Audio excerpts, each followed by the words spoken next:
O vídeo a seguir é um remake que eu prometi já tem um tempo. Isso porque os vídeos antigos estão muito datados, desatualizados e mal feitos. E se você não sabe, essa história foi criada pelo Garth Ennis, o criador de muitas histórias que provavelmente você já viu. Carlinhos, você é viado, hein?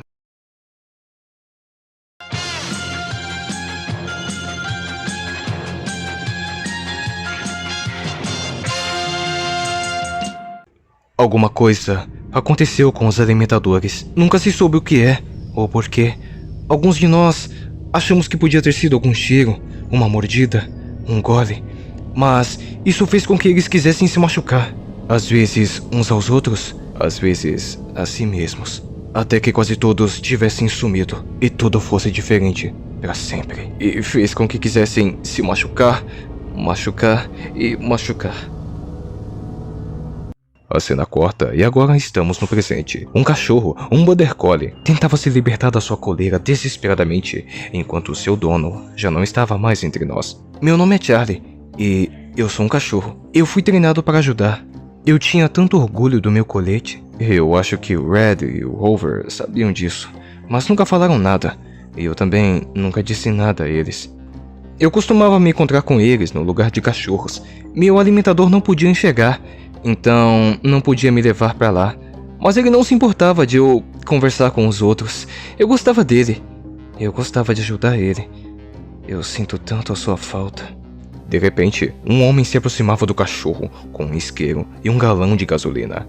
O homem despejava gasolina em si mesmo enquanto falava um monte de coisa sem sentido. Enquanto Charlie ficava confuso e perguntava: o que você está fazendo? Charlie imediatamente entendia que aquilo não era bom. O homem acendia o isqueiro e Charlie dizia: Não, você está se machucando, pare com isso! E agora, os dois homens... Bem, acho que você entendeu. Então Charlie escutava um latido e se lembrava de Red.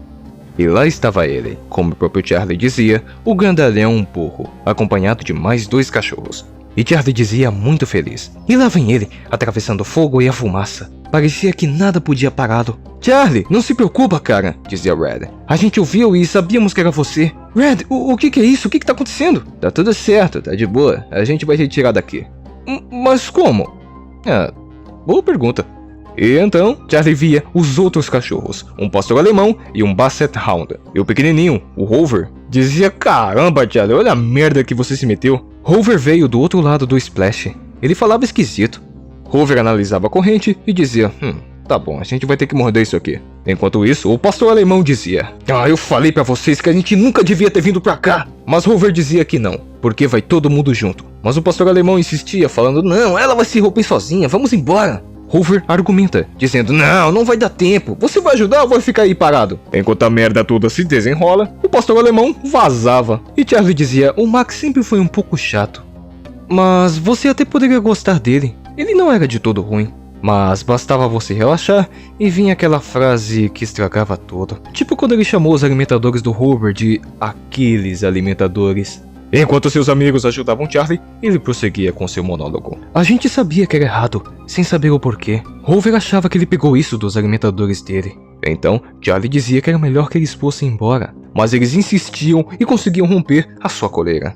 Após todo esse esforço, eles finalmente se reencontram com Max, que falava: vocês estão de palhaçada comigo, né? Mas eles nem davam muita bola pro Max. E o Charlie agradecia a todo mundo. Mas o Rover dizia: não, agradeça ao Red. Foi ele que achou seu cheiro e foi ele que te ouviu. Eu não tinha certeza de nada, mas ele tinha.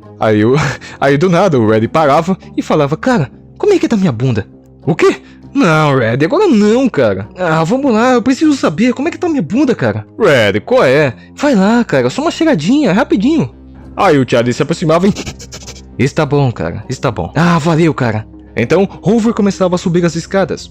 Então, Charlie perguntava o que estava acontecendo lá em cima. Mas Red dizia que não sabia exatamente. Eles estavam num lugar de cachorros. Detalhe que o Max está sendo ignorado. Porém, entretanto, Rover dizia a todos: olha, é melhor vocês se prepararem.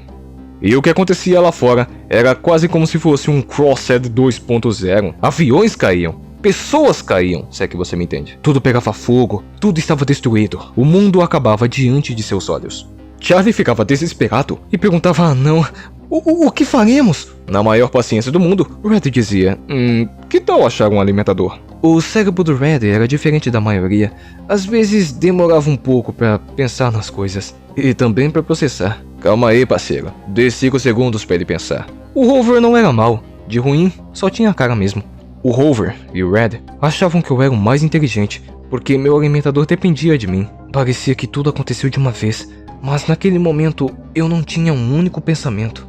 Alguns alimentadores passavam na frente dos cãezinhos e o Max tentava achar algum humano para que eles possam seguir. Então uma mulher passava correndo e o Max dizia, eu acho que aquela ali serve. Mas aquela mulher estava louca, despirocada das ideias. O que fez com que ela se aproximasse dos cãezinhos com uma postura ameaçadora e o Max ficasse atento, tentando se defender.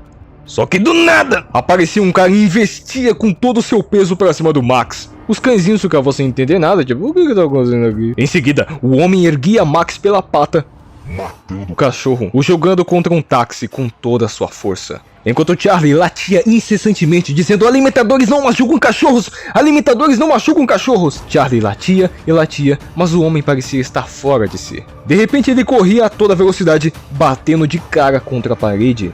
Charlie ficava ainda um pouco traumatizado com isso, dizendo que ouviu histórias parecidas. Mas sempre haviam histórias de alguém que conhecia alguém, que tinha ouvido de outro alguém, e esse alguém precisou ser resgatado. Voltando ao presente, os cãezinhos tentavam contato com Max, mas ele não responde. E aí, Howard dizia, as batidas do peito dele pararam, e o suco vermelho começou a sair. Eu acho melhor a gente vazar. Agora só restavam os 3 protagonistas. E Charlie pergunta, galera, o que aconteceu com os alimentadores de vocês? Machucaram uns aos outros, dizia Howard. A cena corta e agora eles estão em um apartamento. Aquela era a casa do Red. E quando chegavam lá, Howard dizia que não entendia muita coisa que os alimentadores faziam. Tipo ficar parado no sofá e ficando horas vendo uma caixa que brilha. Mas que pareciam gostar daquilo. Howard subia as escadas e pegava Charlie no flagra, amassando a água da privada. Howard achava aquilo nojento, mas relevava. Ele dizia que o alimentador do Red tinha um lugar muito legal. Mas Charlie dizia que ainda pensava no que aconteceu com Max, dizendo que aquilo foi um choque para ele. Charlie dizia que apesar de todas as merdas que ele falava, apesar de todas as provocações, ele era um pacote completo. Queria muito dizer isso pra ele, mas agora não dá. Charlie dizia que no exato momento que saíram daquele lugar e estavam a céu aberto, ele queria falar aquilo logo naquele momento, mas um pouco depois. Só que então, Howard descia as escadas e perguntava, Red, o que diabos está acontecendo? E lá embaixo estava um policial, o alimentador do Red. E eu mesmo dizia, ele parece bem. E o Howard dizia, parece bem? Legal. E Red, feliz, dizia, talvez ele saiba o que está acontecendo. Bem, ele não vai contar pra gente, vai? Pergunta Charlie. Tipo, como ele poderia? Eles sabem como dizer o que a gente tem que fazer, mas não sabem o porquê nem como. De repente, eles começam a ouvir um barulho muito estranho. Não sabiam o que eram, mas parecia muito ameaçador. E o Ed dizia que essa coisa cheirava a alimentadores. O policial, estranho e meio afetado com alguma coisa, dizia e sinalizava para que eles subissem até o teto. Teto não, a varanda. E os cãezinhos o seguiam. Assim que chegavam lá, eles ficavam confusos, tipo, tá, e agora? Pra onde a gente vai? Aí o Charlie, na inocência, perguntava, tem como pular? Aí o Ed dizia, nossa, eu sempre me perguntei sobre isso. E ele pulava, assim, avulso. Mas ele consegue chegar até o outro lado, deixando seus amigos surpresos. E isso encorajava o Howard. E quando o Charlie dizia, não, mas peraí. O Howard dizia, Charlie, a gente não tem tempo pra enrolar. E não sei como, mas com aquelas patinhas minúsculas ele conseguia pular. E com esforço e com a ajuda do Red, ele conseguia chegar até o outro lado. Mas então só sobrava o Charlie. E ele pergunta, pessoal, mas e o alimentador? Red pergunta, tá, o que você tá pensando? E Charlie responde que acha que pode ajudar ele. Mas Howard argumenta, dizendo, Charlie, esse não é o seu alimentador. Mas ele dizia, não, eu tenho que ajudar. Contrariando Howard, Charlie ficava lá e decidia ajudar o alimentador. Entretanto, o homem o pegava pela coleira e o jogava até o outro lado. Charlie se reúne com seus amigos novamente, e o alimentador dizia alguma coisa que não dava para entender, mas sugeria para que eles corressem. De repente, o homem é atacado brutalmente por várias pessoas, assim despencando da varanda. Assim, Red pergunta, galera, o que a gente faz agora? E Howard responde, vamos fazer o que o alimentador disse. Vamos correr. Assim terminava o nosso primeiro capítulo.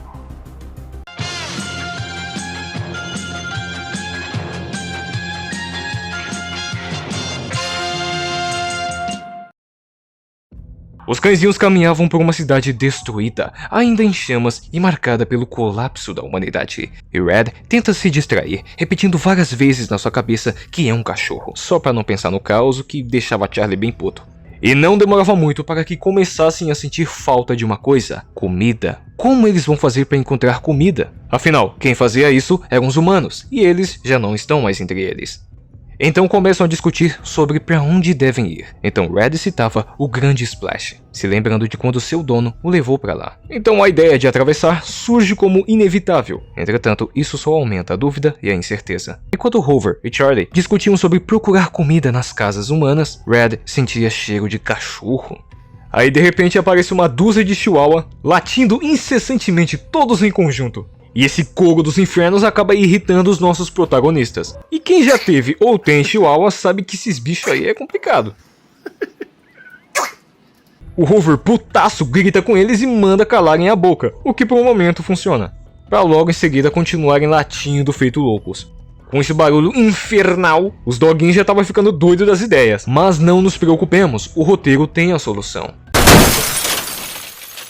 Boa, Garfienes! Os cães com razão ficavam com medo e traumatizados, então davam no pé. Então corriam sem rumo, sem direção, e o Red perguntando: são alimentadores, alimentadores? Charlie responde que alimentadores não machucam cães, até que de repente veio a surpresa. Simplesmente um gato laranjinha falava para eles: eu conheço uma ponte. Se atravessarem, saíram da ilha. Naturalmente, os cães ficavam desconfiados, tipo, ih rapaz, a gente pode confiar nele? Mas o gato argumenta, dizendo que tudo mudou, e que ficar preso ali é loucura. O gato se mostra esperto e bastante sagaz, dizendo que este era o único caminho. E também porque todo mundo ali estava na mesma situação, então, que custa, né? Então, por fim, o gato dava uma zoada nos cães, dizendo que talvez encontrem um alimentador que possa colocar água em sua tigela, zombando o fato de serem muito dependentes. Então, sem ter para onde ir e sem ter o que fazer, decidem confiar no gato, mas antes descansar um pouco e só seguir no dia seguinte. Mas durante a noite, enquanto chovia, Charlie tem um pesadelo ou visão estranha. Ele grita, dizendo que viu uma luz enorme que iluminou o mundo todo e sentiu um tremor que sacudiu a terra. Hoover tenta acalmá-lo, mas Charlie insiste que alguma coisa muito ruim aconteceu, mas não compreendem o que exatamente. No dia seguinte, os três seguem em direção à ponte, buscando atravessar o Splash. O caminho, porém, está cheio de carros destruídos e sinais de violência. Entre conversas sobre o que fariam se houvessem humanos, novamente, Red, com seu olfato excepcional, sentia cheiro de cachorro. Mas dessa vez, o cachorro que encontram está despedaçado. Os cãezinhos se assustam, se perguntando o que poderia ter feito isso. E imediatamente a resposta veio, em forma de deboche, dizendo que os cachorros não eram tão inteligentes quanto pensavam. E quem disse isso foi o Laranjinha, ao lado de uma gangue de gatos. E ele até pergunta: e aí, cachorros, como vocês vão fugir agora? Aos poucos, os cãezinhos são cercados pelos gatos, que se divertem os intimidando. Quando questionado por Hoover, que merda é essa? O Laranjinha responde que foram eles que fizeram isso com o cachorrinho, mas que preferem carne fresca. É muito melhor, segundo ele. Ainda insinuando que os cãezinhos foram presas fáceis de pastorear. E então começam os ataques. Os gatos se unem e pressionam ainda mais os cãezinhos. Nessa situação desesperadora, viam que talvez a melhor alternativa era pular. E sem perceber, Red acaba escorregando e por muito pouco não caía da ponte, se mantendo firme, segurando em uma mangueira de bombeiros. E aí, Charlie tem a ideia de usar a mangueira como se fosse uma escada. Sem alternativas, Hoover se junta aos demais, mas devido ao peso, a mangueira começa a se romper. Ou melhor, o negócio que segura a mangueira. E nisso, os gatos têm a ideia de arranhar a mangueira para fazer com que caiam logo. O que nem precisava, porque o negócio que sustentava a mangueira arrebentava. E por causa disso, os cãezinhos, junto aos gatos que seguravam a mangueira, todo mundo caía no rio. Mas Red consegue se agarrar a uma madeira que estava flutuando e ajudava seus amigos. Os gatos, no entanto, não têm a mesma sorte e o Laranjinha adiante estava pedindo ajuda para eles, ou melhor, implorando. Por não saber nadar e não ter nada para se apoiar, o gato afundava e já era, ia de comes e bebes. E assim, por muito pouco, os cãezinhos escapam da pior. Levados pela corrente, os cãezinhos conseguem finalmente alcançar a margem. Ainda ofegantes, tentam digerir o que aconteceu. Charlie, em especial, fala sobre o quanto os gatos eram inteligentes, capazes de planejarem em conjunto, bolar armadilhas e até arrastar objetos pesados para cercá-los na ponte. Então começam uma pequena discussão, mas Charlie insiste, o mundo mudou, e para sobreviver, eles também precisam aprender e pensar como os gatos. Serem mais racionais, estratégicos, calculistas em vez de agirem por instinto. Não há mais alimentadores, eles estão por conta própria. Na verdade, cada espécie está por conta própria. E Charlie conclui que os gatos talvez foram os primeiros a perceberem isso, o que os tornou mais perigosos. Hoover resiste a essa ideia, mas Charlie finaliza, dizendo que a ingenuidade agora pode levá-los à morte. Por fim, os três se sentam diante de uma paisagem arruinada de Manhattan, o sol se pondo atrás deles, em meio a prédios em chamas. Pela primeira vez fora da ilha, eles têm uma sensação agridoce de liberdade e incerteza. Red, olhando para o horizonte devastado, admite em voz baixa: "Sabe, até que eu gostei."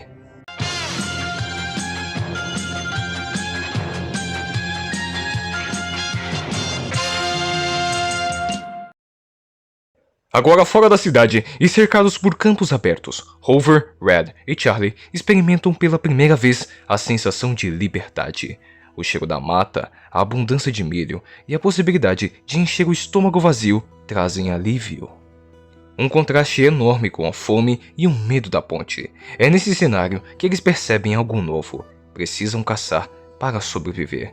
Esperar que os alimentadores coloquem comida à disposição é inviável. É aí que eles encontram uma fazenda cheia de galinha. Eles até pensam numa estratégia de chegar perto, ir com cuidado, ir com calma. Mas Red, impaciente, vai lá e dá-lhe na galinha. O que para eles era novo, mas natural.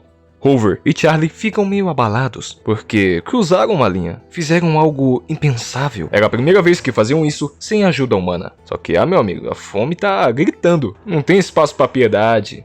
Aí do nada chegava um galo e começava a cobrar o Red, tipo, meu amigo, que merda é essa aqui? Mas para o galo, o Red era o Clifford, e facilmente era espantado pelo cãozinho. Enquanto isso, o Charlie e o Hoover metem bronca nos ovos, se deliciando pelo sabor.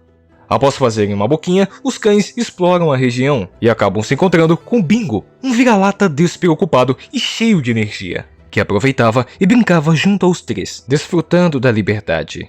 Depois de um tempinho, eles voltam à fazenda. Então, inevitavelmente, os três falavam do Splash para o Bingo. E ele passa uma informação muito importante. Ele dizia que nesta manhã caçou um pato e ouviu falar de um lugar mais distante ainda, o grande Splash, ou só Splash maior.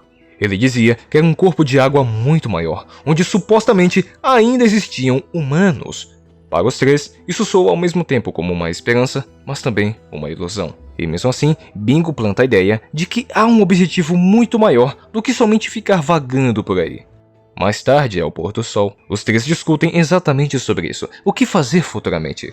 Quando então, são interrompidos pelo latido de um cachorro, um bem diferente dessa vez. Parecia um mastim napolitano com traços de bulldog, grande e ameaçador, mas ao lado dele havia um humano, o que imediatamente os deixa interessados. Até que de repente Bingo passava correndo como um foguete, apavorado pelo cão enorme. Mesmo Charlie tentando falar: "Não, é um alimentador, calma aí, pô!"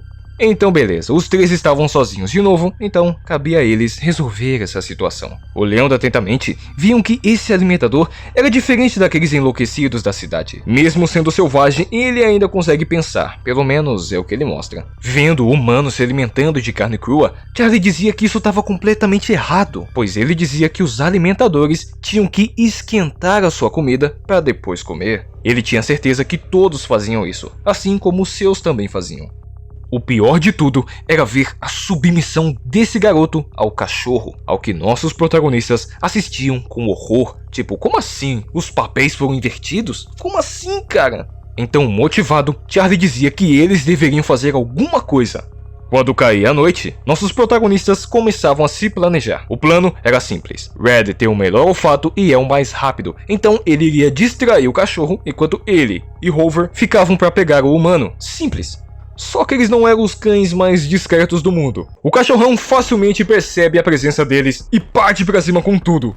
Bom, o plano em partes deu certo, então Charlie se aproximava e tentava convencer o humano a sair dali. Mas o menino, infectado com alguma coisa que ainda não ficava claro, falava chamando a atenção do cachorrão. Desesperadamente, Hoover chamava por Red, mas percebia que o cachorrão não estava mais o seguindo. Isso porque ele atendia o chamado do menino, e diante do perigo, Charlie ficava em posição de submissão, enquanto o cachorrão dizia: então vocês estão tentando roubar o meu menino de mim? E ele praticamente se apresenta como Herman. Mesmo muito intimidado, Charlie tenta argumentar, dizendo que o alimentador é quem deveria comandá-lo, não o contrário, com Herman dizendo não mais. Herman dizia que agora o garoto fazia exatamente o que ele manda, abrindo sua boca e se preparando para devorar Charlie, quando Red aparecia do nada e tirava uma lasca da orelha dele, assim atraindo sua atenção e salvando Charlie. Então faziam exatamente como no plano original, mas acrescentando que convencer o garoto deu errado.